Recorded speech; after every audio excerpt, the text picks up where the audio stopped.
So welcome everyone, and thank you again for joining us to get an update on a lot of stuff that's happened. So we are now 7 days into this the local disaster, and obviously a lot of stuff has happened. This time last week we were thinking we just had a thunderstorm and a few trees down, and about this time of day we begin to understand that this was a much more serious issue. So a lot's happened.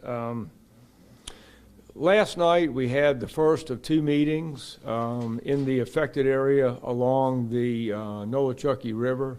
Last night we had a community meeting at South Central Church with over 100 people there, community people, and a number of folks came and gave an update on what's going on, from the Sheriff's Department to search and rescue to the beginning of recovery efforts. Tonight, the same type of meeting will take place at the Crossroads store down there at the intersection of Highway 81 and Highway 107. So we anticipate having a bunch more people there. The same group of folks will come and deliver information on water restoration, power restoration, and then what to do going forward. Currently, we're in day 2 of property assessment. We have teams in the field, out there in the affected area, looking at every structure that is still standing or every foundation that doesn't have a structure, to try to understand what the conditions of the structures that are left are, where we're looking at repair and where we're looking at rebuild. And so we hope to complete most of that assessment tomorrow, which will lead us to the next step of recovery as to whether we're looking at rebuilds or repairs. Once again, we just want to put out to everyone, donations are still being accepted at Crossroads Church in Gray. That's the best place to bring them. If it's a massive quantity, if it's a truckload of material, that is being accepted at Bristol Motor Speedway, and that'll be dispersed in the region. So the distribution points in the affected area are pretty much the same as they were, and they're going to stay open. The shelter that has been South Central School is no longer a shelter now. It's going to be transitioning back to a school by tomorrow, and so as school begins on Monday the 14th, we anticipate having school as usual in that site. The week in between, starting next Monday, the principal is planning to initiate a daycare for adults who need to get to work. They'll have a place to take their children, and that should really help. Once again, just want to remind everyone that there is no one from the federal government, no one from the state government, no one from local government confiscating donated items. There's been a lot of chatter on social media about that over the last week, and all materials that are donated by individuals for the folks affected in this disaster are going to those people. And I'll just say that we talked about this a lot last night. It's an amazing group of volunteers that have stood up. It's an amazingly resilient group of people down there in the Nolichucky Valley. They have stood up. They have come together. They have helped each other, and the recovery is beginning. Meals will still continue to be delivered at Liberty Church behind South Central School for the foreseeable future until the need is no longer there, and for the next 7 days or so at the volunteer fire department down there at Emeryville. So at 5 o'clock every afternoon, meals will be provided. So I just want to say that there are a lot of heroes in this that have come together to restore some sense of normalcy to that community. Power was restored 2 days ago in an amazing effort to get those wires pulled across the river and get those folks power, and that work is continuing. The team of folks from Jonesboro that you'll hear from here in just a minute have done an amazing job to restore water down 107, and that has really improved life for a lot of people. Now we're beginning to think about cleanup and what to do with all the debris there. And so at this point, the big picture is not finished as to how exactly we're going to do that, but individuals that want to clean up and move debris, if they will move that debris off of their property or to the edge of their right-of-way, then at some point in the near future it will be picked up. It's important, however, when you're moving that debris out there, that you separate it. If it's not separated, if it's all in one pile, then it's not going to be picked up. And there's 5 categories of items that need to be segregated into different piles. The first is household waste. The second is landscape and land clearing waste. That's vegetation, that's tree limbs, that's trees, whatever. The third one is construction debris, broken pieces of houses or siding or lumber, that type of thing. The fourth one is white goods, and that's just clothing and that sort of thing that's coming out of the house. The fifth one is electronics, computers, TVs, that type of thing. They need to be in their own separate pile. And so those are the 5 categories that need to be segregated into separate piles as debris is moved to the street. So with that, I'm just going to stand down and we're going to let some other folks that have really been engaged in this rescue and cleanup effort step forward and say a few words. The first is our very own and favorite Emergency Management Director, Mr. Clyburn. So what time is the meeting at Crossroads? 6.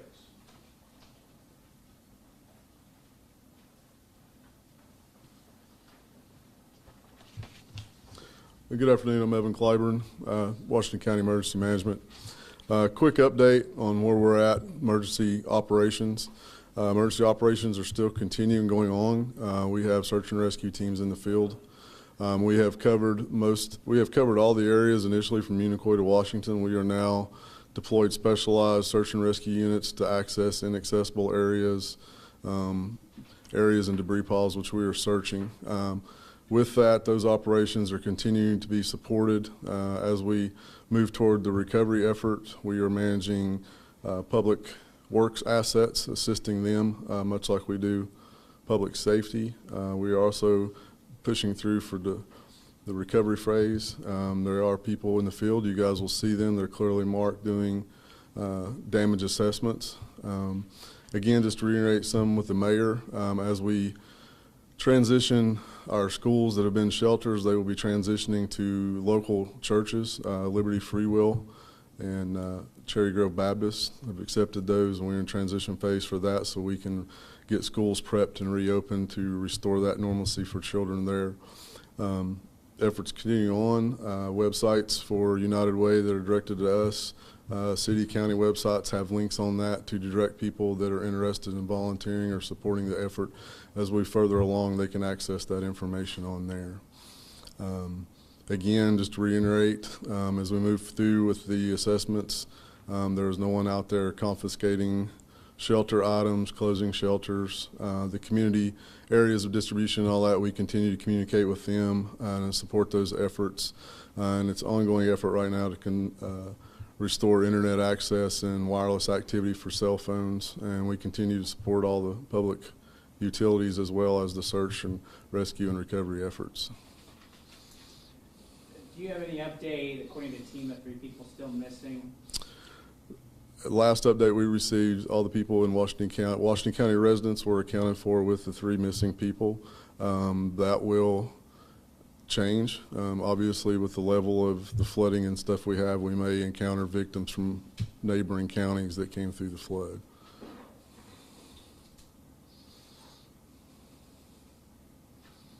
And that is a ongoing update with TBI and Washington County Sheriff's Office and team. They're coordinating those efforts, and as we get updates on that, I'll provide them or make sure that they're pushed out to our outlets. And with that, if you don't have any more questions, I'm going to turn you over to Kevin Brobeck, the Utilities Manager for Jonesboro. Thank you.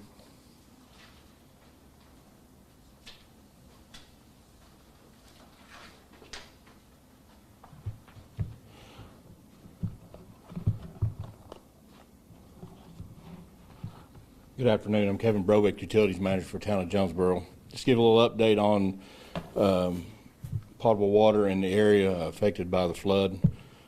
We now have restored water as the first of the week, around, I think it was, probably Tuesday, back to 107, Highway 107, all connecting roads on 107, down towards Chuckey. A little bit of Charlie Carson has not been put back because of flood damage, but we're going to start working on that Monday morning. 81 Loop, a small section of A.J. Willis off 81 Loop, O.L. Huff, Tittle Circle, and Highway 81 north of Tittle Circle back to the crossroads section where it intersects with Highway 107. Starting Monday, we will begin construction of our water lines that was washed out of the ground south on 81 south towards the Unicoi County line, the Bumpus Cove area and Little Germany area. There's quite a bit of damage. I can't give you any kind of estimate on when we'll get water back, but we are going to work long hours and we're going to work until we get it back. I know potable water is very important in health and safety, and we take it very seriously. So when we began this last week, we had 7,800 customers without water. We are down to approximately 300 customers without water. Every one of those is back in water and have safe potable water. That's the latest update. We should have an update again early next week once we assess the damaged infrastructure we have and the plan moving forward. But we'll be working on trying to restore water in that area next week. That is the update. I'll turn it over to Mr. Jeff Dykes.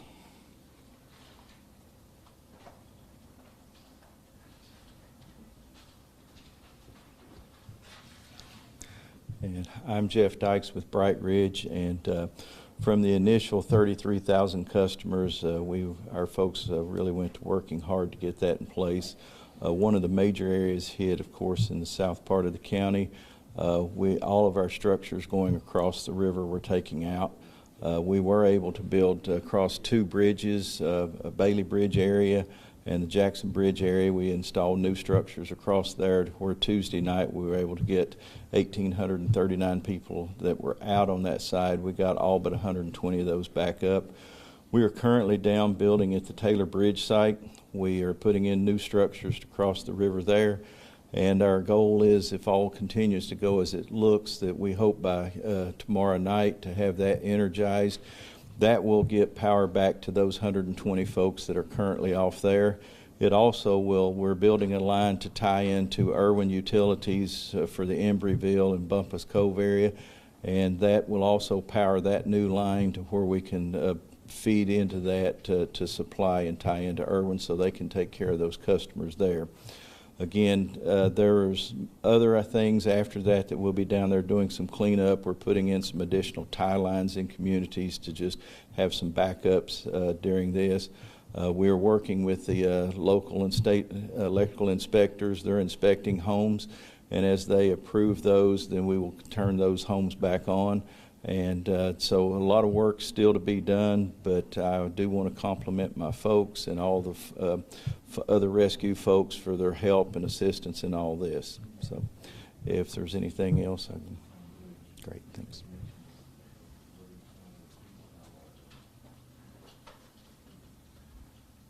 And I will turn it over to Chuck Fez. Good afternoon. Just a couple of things from the town of Jonesboro. You know, one, we are excited and happy that our water system withstood this disaster better than we initially feared. One thing I would like to pass on is that our utility team is looking to partner with the Chuckey Utility District. We've heard a lot of people in that area still without water, and that does serve the South Central community. So our utility team will be connecting to the Chuckey Water District to allow to get more water to that area. So pleased with our utility team for that. Just for all users on our water system at this current time, there is no bull alert. All our tests are coming back really good. But we do ask that any Jonesboro water users just to use water as normal. We are operating at full capacity and doing well, but this will allow us to more smoothly attach to the Chuckey Utility District and supply them water. So just use water as normal. Just don't be wasteful. And I'll turn this over to Mayor Joe Grandy. Thanks, Chuck. So that really pretty much concludes the prepared information that we had for you all today. If anybody has any questions, we'll be glad to try to find somebody who knows the answer. If not, thanks. Have a good day.